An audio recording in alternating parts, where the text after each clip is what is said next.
একটা দাওয়াত আমি আপনাদেরকে দিতেছি ওই ফিলিস্তিনের পক্ষে। ফিলিস্তিনের গাজা উপত্যকায় ওখানে হাজার হাজার মুসলমানদেরকে ইহুদি আল্লাহর জাহান্নামের পুত্রারা নির্বিচারে তারা শহীদ করতেছে। ইতিপূর্বে সারা বাংলাদেশ ব্যাপী একটা সিদ্ধান্ত গ্রহণ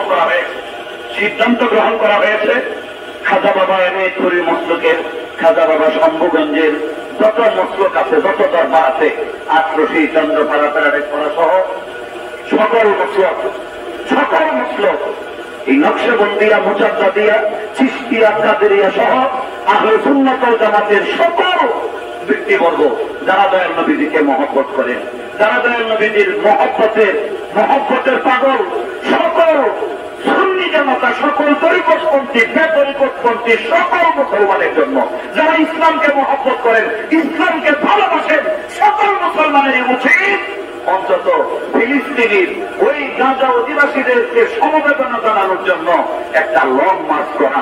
এই জন্য আহলে সুন্নাত ওয়াল জামাত কর্তৃক সিদ্ধান্ত হয়েছে আগামী 26 তারিখ শনিবার সকাল 10টায় ঢাকার সোহরাওয়ার্দী ময়দানে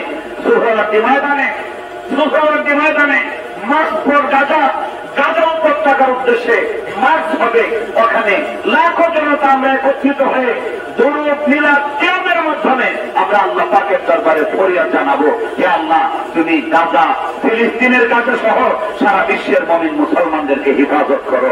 যাদের পক্ষে সম্ভব ইনশাআল্লাহ সবাই যাইতে রাজি আছেন কিনা একটু হাত তুলে দেখা যাবে। আমরা সবাই সমর্থনে আছি, একটু হাত তুলে দেখা যাবে। সমর্থনে আছি না?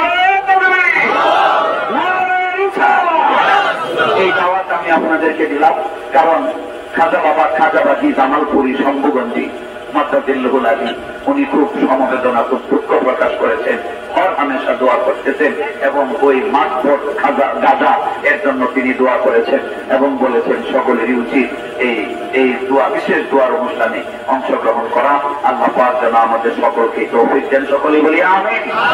আমরা